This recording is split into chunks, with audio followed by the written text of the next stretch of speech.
10 ఏళ్లలో బీఆర్ఎస్ తెలంగాణను అప్పుల పాలు చేయగా అధికారం కోసం కాంగ్రెస్ వాగ్దానాలతో ప్రజలను మోసం చేసిందని చేవెళ్ల బీజేపీ ఎంపీ అభ్యర్థి కొండా విశ్వేశ్వరరెడ్డి విమర్శించారు.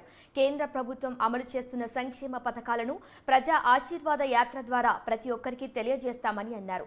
లక్షల కోట్లతో నిర్మించిన కాళేశ్వరం ప్రాజెక్టు ద్వారా ప్రజలకు ఒరిగింది లేదన్నారు. దేశ అభివృద్ధి బీజేపీతోనే సాధ్యమని కొండా విశ్వేశ్వరరెడ్డి అన్నారు.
ప్రత్యేకంగా లాఫింగ్ క్లబ్ సభ్యులందరికీ కూడా ధన్యవాదాలు తెలియజేయాలా.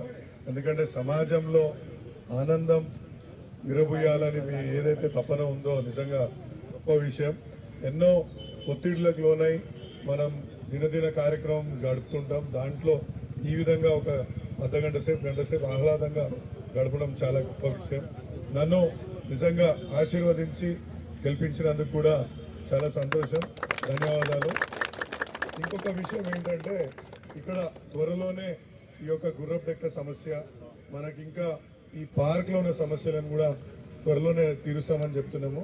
ఎస్టీపీ కంప్లీషన్ గాడికి అతి త్వరలోనే ఎస్టీపీ మనకు అందుబాటులోకి వస్తుంది. మురుగునీరు ఒక్కసారి ఇందులోకి రాకుండా ఉన్నప్పుడు ఓన్లీ వర్షం నీళ్ళు వచ్చినప్పుడు గుర్రపు డెక్కను కూడా పూర్తిగా అశాంతంగా తీయడానికి అవకాశం దొరుకుతుంది. ఎందుకంటే ఎన్నిసార్లు ఆఫీసర్లు చెప్పినా కానీ వాళ్ళు సగం తీసేలో కూడా ఇంకో దిక్కించి ఈ డెక్క పెరుక్కుంటూ వస్తుంది. కాబట్టి దయచేసి అర్థం చేసుకోవాలని. ఇంకా కొన్ని జిమ్ ఎక్విప్మెంట్ ఈ ట్రాక్లో కొంచెం అంటే స్మూత్గా ఉండే ఎత్తొంపులు లేకుండా చేసుకునే బాధ్యత కూడా మాదే.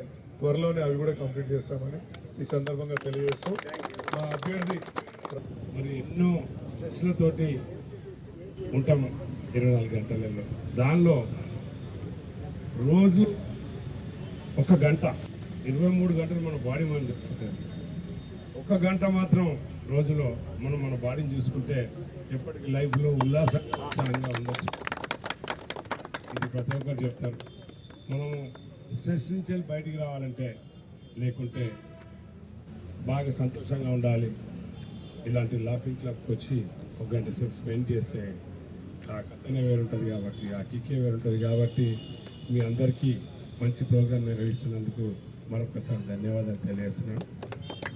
ముఖ్యంగా ఇప్పుడే రాజశేఖర్ చెప్పడం జరిగింది. ఇక్కడ ముఖ్యమైన సమస్య మల్కాజ్గిరి మధ్యలో ఉంటుంది. టౌన్ అంతా చుట్టంతా రైల్వే ట్రాక్స్ ఉంటాయి. చాలా కష్టాలలో ఉంటుంది.